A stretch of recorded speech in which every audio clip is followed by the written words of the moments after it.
Curves. Do you love them? Do you hate them? Are you scared of them? Some people are. I love curves, but there's something about sewing this shape onto this shape like this and pinning around or gluing around or however you want to do it that intimidates some people. All right, what if I said you could paper piece the curve so that you could get an accurate smooth curve and then trim up your block to be square after? Would you be interested? Well, here's that version right here. Paper. I paper pieced on the curve. Curved paper piecing today.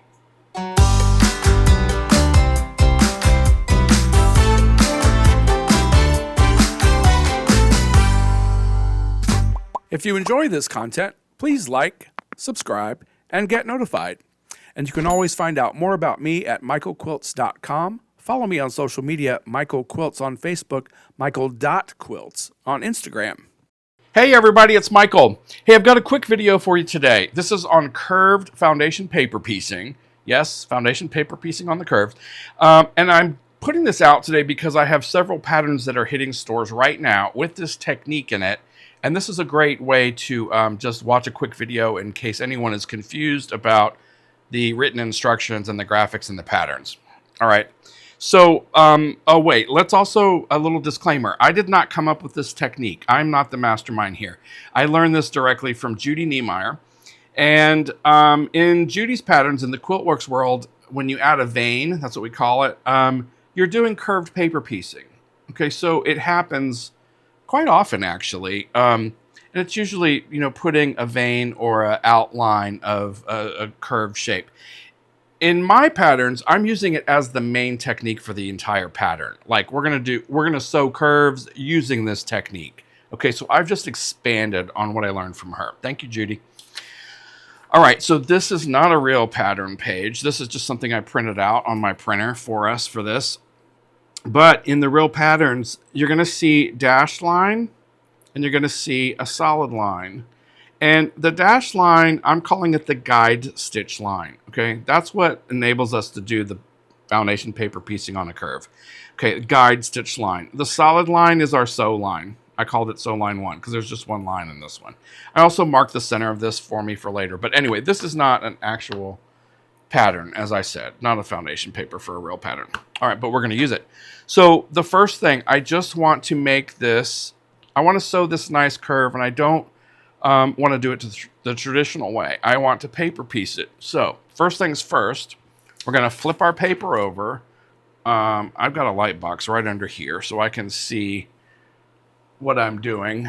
But I want to put some repositionable glue on this first section because the first thing we're going to do is put our section 1 fabric down on our paper. So just, you know, a refresher of the basics. Foundation paper, I'm going to turn that off. The foundation paper piecing. Wrong sides go together. So when you foundation paper piece, wrong side of the fabric goes to wrong side of the paper. That means when we flip it over, we can still read the paper. And when we flip it this way, we can see pretty fabric.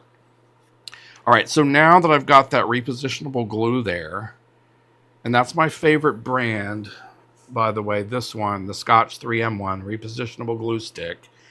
There's another one called Restickable. I still think Scotch makes the best of these. There are others out there, but they seem to be wet and a little bit messier. This one's not as messy, in my opinion. All right, so I stuck my fabric there. I made sure it's covering the outside edge of this block. Okay, and then I know that it's covering here, but I'll turn on the light table so you can see it. Can you see that there? This is my... It has to cover this dashed line. And we're doing great there. Okay. All right. So in the patterns that I have, the shapes are oversized enough to be able to play with them a little bit. Okay. So the first step was to glue that fabric there. The second step is actually to sew. So we're going to take this to our sewing machine and we're going to sew a large stitch on the dashed line. Okay. So let's do that.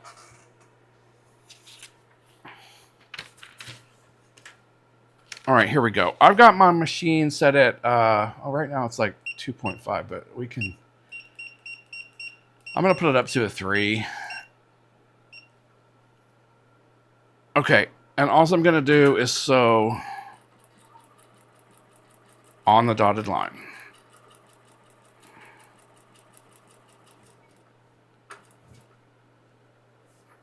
Still going.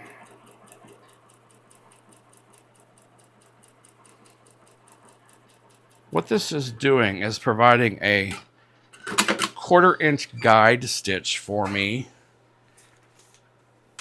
Can you see it right there? I'm using really thin thread.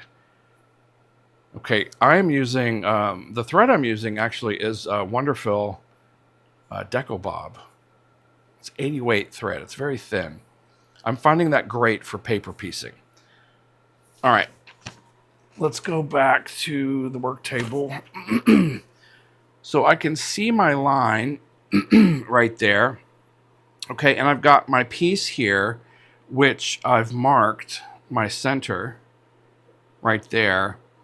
And let's get this. The center, there is a line on the other side here, but I can't quite see it. Unless I put that light box. Okay, so that's my center. Turn that off. Can you see it? That's my center where I just marked.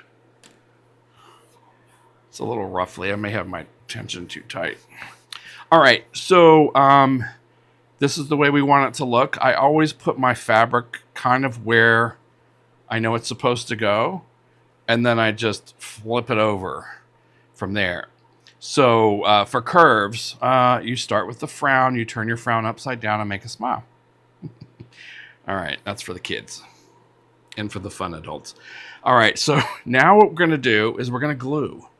So glue is going to be our friend. We need to use one of these glue pens, glue markers with the cartridges. Doesn't matter what brand you use, but this is the size you want. You do not want a big fat glue stick to do this.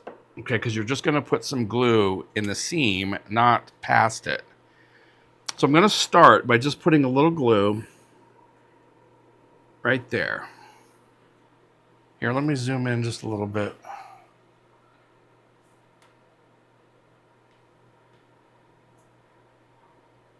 There we go. Okay, so I put the glue right there, and I'm going to put my fabric right there, right under that basting stitch, or that guide stitch, if you will. Okay, and that's how we start. I'm just going to press my finger down so that that fabric, the glue, gets into the fibers of the fabric. Okay, all right, so now our job is to just glue from center out, and then on the other side from center out. And the piece will not, it doesn't need to match up anywhere. Just let it go where it goes. And we're not going to pull, we're not going to tug. We're just going to put some glue right under that guide stitch line. Okay, and the way I do this is I just hold the fabric and see how I'm just gently turning it. I'm not pulling it. I'm just turning it until I see that it's right under the edge of that guide stitch. And when I see it under the edge of the guide stitch, I press my finger down into it so that the glue gets into the fibers there. Okay, so just do a little at a time there. I'm going to glue the rest of this side like that. And hopefully I'm not too much in your way, your view. Okay, so I'm just gently manipulating it so that it bends to the curve. This is a gentle curve. If I start some of the patterns with a tighter curve, I'll have you snip a little bit of the curve on the inside there.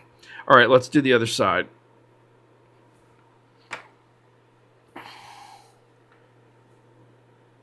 So same thing, I press down, make sure that glue gets into your fibers there, because you need this to stay secure. We don't want to be wimpy, but we also don't want to be sloppy. So, you know, you find a balance eventually. The more you do this, the more you'll get the idea. All right, so I'm pressing, I'm not pulling, I'm just shifting this. Okay, so that's all glued down. Feels good. All right. Okay, so there's two options here. Now, some people want to see all of this ruffly stuff on top, and you can do this. You can sew a 1/4 inch away from that sewing line, that guide stitch line. You can sew a 1/4 inch away from that if you want. And the way I teach it is that we're going to turn it over and sew on the line because we want to be as accurate as possible. So let me show you how that works. All right. So I'm going to put this into my machine and lower the presser foot and take a few stitches. I back stitch on the edge here. I'm also going to change my stitch length to a paper piecing stitch length. For me, I'm going to do a 1.75. No, it's a curve. I'm going to do a 1.5. Okay. All right. So what's going to happen is, I've shown this before in other videos. I want to make sure that this doesn't get tucked. There's no tucks or pleats or gathers under here. So while I'm sewing, I'm going to be using this finger on top to make sure it's smooth as it goes in. But underneath, I'm going to be sort of gently petting this fabric. I don't know how else to put it. I'm going to be manipulating it like a little set of feed dogs under here that do this, what my fingers are doing. Okay, this all happens underneath. So here I go. I'm sewing. I'm on that solid line, and I'm just making sure that I don't get tucks underneath. I'm doing what I said I'm doing with my fingers, and also just feeling what's happening underneath there. This takes some getting used to, but it's really the more accurate way to do it is to sew on this line. But seriously, if you're more comfortable on the other side and you've tried this and it doesn't work for you, flip it over. You just need to manage that fabric. You can use a stiletto or the purple thing or something to help you with that. Do a back stitch at the edge so it doesn't come out. Okay, so now I've sewn it, and it should be really pretty. Let's go over to the work table. Okay, so once I push that away and I press it, it's going to be a really nice curve. Okay, I'm going to zoom out just a little bit. Okay, so I highly recommend that you use starch pen on this. You can use my brand, or you can use Acorn, whatever. Whoever has one of these, use it. I use it on the top, just like this.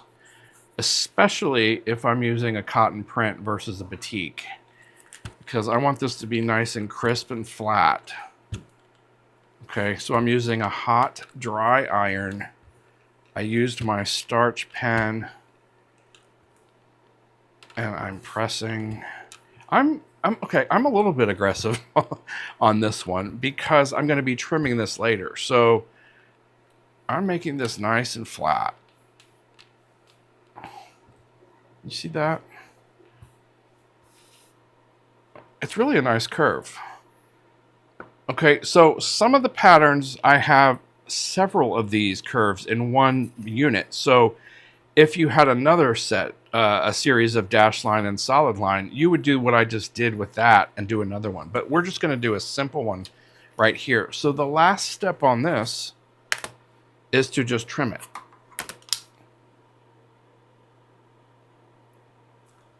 And on my patterns, you just trim on the solid outside line. Probably everybody's other patterns too.